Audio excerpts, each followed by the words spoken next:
Hello friends and welcome to weekend का ज्ञान season 1 episode number 4। आप सोच रहे होंगे कि मैं बीच में कहाँ पे गायब हो गई थी। 2 हफ्ते हो गए, मैंने कुछ भी पोस्ट नहीं किया ऑन वीकेंड का ज्ञान। The fact is that I had been to Leh and it was really a wonderful experience. I wish and I hope everyone gets an opportunity to go there at least once. uh, it's just something I mean just can't be expressed in words. इतना बहुत amazing experience था वो। जरूर जरूर जाके आना एक बार तो सही। बट कितना भी घूम फिर के आए, घूम फिर के हम आ जाते हैं फाइनेंस पे, बिकॉज अगर विटामिन एम नहीं है अपने पास तो घूम नहीं पाएंगे, फिर नहीं पाएंगे। सो दोस्तों, पैसा किस तरीके से अच्छे से कमाया जाता है इसके ऊपर वापस फोकस करते हैं। सो आज आएंगे अपन लेके सीजन 1 एपिसोड 4। आज है किसके बारे में ये? It's on a concept known as debentures. Okay, अब ये डिबेंचर्स क्या है? Let us understand in simple terms. Debentures is nothing but like loan instrument. So basically जब भी मैं स्टूडेंट्स को पढ़ाती हूँ, मैं बोलती हूँ कोई भी बिजनेसमैन 2 तरीके से फंड्स रेज कर सकता है। एक हो सकता है उसका ओन फंड एंड एक हो सकता है उसका loan fund. Own fund is nothing but the funds contributed by the owner himself, basically the shareholders of the company. But if I talk about loan funds, it's basically received by the entity in 2 forms.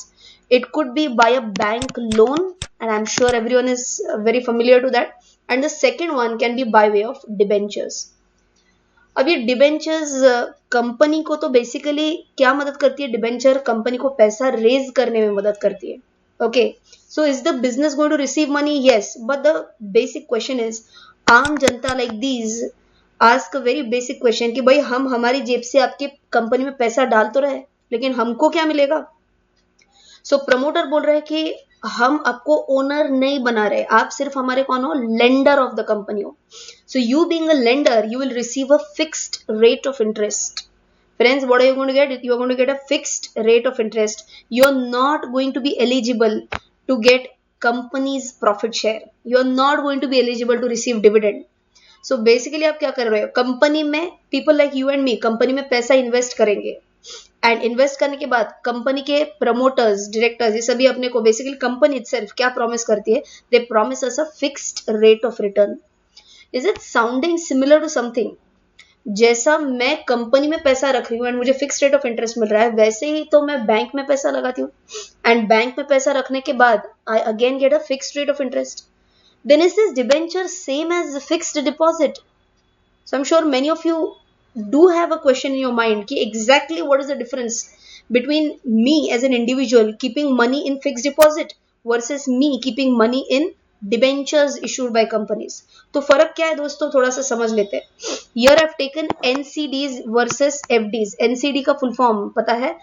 Non convertible debentures. Okay, so these debentures are not going to be converted into any other form, example equity share. ये अपनी life के and तक debentures ही रहने वाले। The debenture holders don't get an option to get them converted into equity shares. So friends, let us quickly understand what is the difference between NCDs and FDs. NCDs issue कौन करता है? Issued by corporates. But if I talk about FDs, they can be issued by banks as well as corporates. Now if I ask you generally, whenever you keep a fixed deposit with a bank, आजकल आजकल कितना rate of interest मिलता है? तो 6.25% से लेके 7.25% तक। You will never get money more than that unless and until you have parked your funds in a cooperative bank. शायद उसमें थोड़ा सा ज्यादा मिल जाए, but if you're talking about nationalized banks or private sector banks, I bet you're not going to get more than 6.75%. But then what about NCDs? Friends, NCDs give you a definitely higher rate of return, and it's somewhere between 9% to roughly 10%. Wow, that definitely sounds good. तो और फर्क क्या है FDs NCDs? और 2-3 important फर्क ये है that FD अगर आपको निकालना है तो आप minimum 7 days and maximum up to 10 years की निकाल सकते हो। But if you go to NCDs, it will be ranging from 3 years to 10 years. So which one is more liquid I can say? तो liquid is definitely FD, क्योंकि इसका tenure होता है only It can be even as minimum as 7 days. But friends, if you're having a 7 days FD, I bet you are not going to get 5.75%. You will get barely 4%. Okay. And what about liquidity of NCDs? तो इसके बारे में और थोड़ा सा बाद में disclaimer भी देने वाली हूँ. कोई NCDs बहुत ज्यादा लिक्विड होते हैं. हाउ? Late us understand. अच्छा, बाय द वे, लिक्विड होते हैं मतलब क्या? Liquid matlab, don't take it in the literal sense. Liquid matlab anything which can be easily converted into cash. That is a liquid asset. Okay. What about the taxation aspect? Very important aspect. This is taxation aspect. FD का जो interest आपको मिलता है ये पूरा पूरा taxable होता है आपके लिए. ठीक है. बट अगर हम एनसीडीज के बारे में बात करेंगे तो there are some misconceptions in people mind that इसके ऊपर अगर टीडीएस ही नहीं होता है तो ये टैक्सेबल ही नहीं है. तो फ्रेंड्स, ऐसे नहीं है. आपको एफडी के ऊपर टीडीएस होगा, आपको एनसीडी के ऊपर टीडीएस नहीं लगेगा, but that does not mean it is tax free. Definitely it is taxable. So in fact ये दोनों में भी कॉमन पॉइंट है. FD versus NCD both are taxable, but taxation के ही एंगल से एक स्टेप आगे जाएंगे तो एफडी में नो टीडीएस एंड एनसीडीज में यू हैव उल्टा उल्टा. एफडीज में you have banks do your tax deduction at source, but NCDs the corporates don't deduct tax at source. Right. इसके ऊपर का एक कैपिटल गेन टैक्स आपको भरना पड़ेगा एट द रेट ऑफ 10% अगर आप इसको हायर अमाउंट पे बेच रहे हो. But I will not go into details of capital gain tax. जो लोग फाइनेंस बैकग्राउंड से है वो इजीली समझ पाएंगे, जो फाइनेंस बैकग्राउंड से नहीं है समझाना पड़ेगा, थोड़ा टाइम लगेगा. फिलहाल आप capital gain is nothing but जो आपको capital gain tax is basically a tax which you pay whenever you earn money after selling of securities. Okay. तो कितना परसेंटेज टैक्स भरना है? तो यहाँ पे स्पेसिफिक 10% से भरना होता है. राइट. अगर आप बोलेंगे वाह इतना अच्छा है, आपको तो बहुत अच्छा इन्वेस्टमेंट अपॉर्चुनिटी मिल रहा है, तो करंटली मार्केट में कोई ऐसा अच्छा डिवेंचर इशू है क्या जिसमें हम इन्वेस्ट कर सकते हैं? Because still now if you have followed my weekend का ज्ञान, आई एम श्योर आपने देखा होगा ये करंट टॉपिक के ऊपर मैं कुछ तो वीकेंड का ज्ञान का सेशन लेती हूँ. सो वैसे ही I am talking about Edelweiss capital limited. It has come up with a non convertible debenture issue. And when has the issue opened? अभी ट्यूसडे को इशू ओपन हो गया है. 24 जुलाई को इशू ओपन हो गया है. Is going to close on 16 August. Friends, अभी भी ओपन है. आप इस नॉन कन्वर्टेबल डिबेंचर में इन्वेस्ट कर सकते हो. Before I move on, a basic disclosure, I am not a stock broker, I am not a financial consultant. आप इसमें इन्वेस्ट करेंगे तो भी मुझे 1 रुपया भी कमीशन नहीं मिलेगा. आप इसमें इन्वेस्ट नहीं करेंगे तो भी मुझे कुछ फर्क नहीं पड़ेगा. मैं आपको सिर्फ ज्ञान बांट रही हूँ. एंड अगर आप मुझे पूछेंगे कि मैंने इन्वेस्ट किया है क्या? हाँ, मैंने इसमें इन्वेस्ट किया है. I have already applied for the NCD on this same date. 24 जुलाई को ही मैंने मेरा एप्लीकेशन डाल रखा है. Don't ask me how much. Okay. Right. So this is something which a company has come up with, non convertible debenture. तो इसमें सबसे पहले सवाल आता है कि हमको मिनिमम कितना डालना पड़ेगा. Friends, minimum application which you have to put is 10,000. 10,000 में आपको कितने एनसीडीज मिलेंगे? तो बेसिक मैथ्स, आपको 10,000 रुपीज इन्वेस्ट करना है मिनिमम. 1,000 का पर एनसीडी है तो आपको कम से कम 10 एनसीडीज के लिए आपको इन्वेस्टमेंट के लिए आपका बिड डालना पड़ेगा. बिड डालना पड़ेगा से जिन्होंने मेरा पहला वीडियो देखा है on IPO, I guess it was season 1 episode 1 if I'm not mistaken, which was on IPO concept.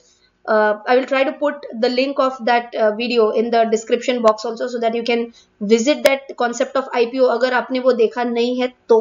Okay. Coming to very important point, listing. कहाँ पे होगा इसका लिस्टिंग? एनएससी पे एंड बीएससी पे. मतलब क्या? शेयर्स जैसे लिस्ट होते हैं स्टॉक एक्सचेंज पे, वैसे ही डिबेंचर्स भी स्टॉक एक्सचेंज पे लिस्ट हो सकते हैं फ्रेंड्स. एंड अभी मैंने आपको 1 मिनट पहले बोला था इस लिक्विडिटी के ऊपर, टेन्योर के ऊपर, लॉक इन पीरियड के ऊपर मैं आपको अलग से डिस्क्लेमर दे दूंगी. तो यही है वो डिस्क्लेमर कि अगर मुझे चाहिए, if I want to sell my debentures quickly and get back my money, it is definitely possible. This debenture is going to get listed on NSE and BSE. तो अगर मुझे पैसों की जरूरत है, मैं ये डिबेंचर बेच सकती हूँ एंड मैं मेरा पूरा का पूरा पैसा रिकवर कर सकती हूँ. I guess that is one of the best parts of this NCD. What options do you have? These are the various options which you have. आप अलग अलग टेन्योर्स में इसको इन्वेस्ट कर सकते हो, right from 3 years up to 10 years. And आपको minimum 9.45 and maximum 9.85% interest मिलेगा। अगर आपको ईडलवाइज कैपिटल लिमिटेड के बारे में जानना है, बेसिकली फ्रेंड्स ईडलवाइज ये जो ग्रुप है, ईडलवाइज से जो मेन कंपनी है ईबीएल ईडलवाइज ब्रोकिंग लिमिटेड, ये तो मेनली ब्रोकरिंग में है, बट ये ईबीएल का इशू नहीं है फ्रेंड्स, ये ईसीएल ईडलवाइज कैपिटल लिमिटेड का एनसीडी है, ग्रुप इज ओनली ईडलवाइज। और एक चीज आपको बताना चाहती हूँ, इस ये एनसीडी सेफ है क्या, ऐसे बहुत सारे स्टूडेंट्स मुझे पूछते हैं। एनसीडीज के सेफ है या नहीं है, आपको ये पता करने के लिए बेसिकली आपको चेक करना पड़ेगा what is the credit rating given by different credit rating agencies. तो इसका क्रेडिट रेटिंग फ्रेंड्स आया है AA। क्रेडिट रेटिंग कौन करता है, is it done by the company itself, तो ये थोड़ा सा बायस होगा क्या, तो ये कंपनी क्रेडिट रेटिंग नहीं करती है, it is done by an independent agency. If you have heard names of CRISIL, ICRA, CARE या फिर इंटरनेशनली मूडीज जैसे आपने अगर नाम सुने, तो ये क्रेडिट रेटिंग एजेंसीज है, इन्होंने इसको AA का क्रेडिट रेटिंग दिया है। It means that it is a stable issue, आप इसमें डेफिनेटली इन्वेस्ट कर सकते हैं, right. So that is it about the NCDs for today's session. I hope आज का वीकेंड का ज्ञान, जो मेरा पहला सेशन है जो मैंने लाइव नहीं दिया बट रिकॉर्डेड दे रही हूँ, so I hope that helps you a lot. Friends do share it with maximum friends, बहुत ज़्यादा बेनिफिट हो सकता है इससे। मैं आपको बहुत सिंपल लैंग्वेज में अच्छे अच्छे कंसेप्ट समझाने की कोशिश कर रही हूँ। Do hit a like and do share this video with your friends. If you have not yet subscribed to my channel, do subscribe to it, and that's it from my side. Bye bye.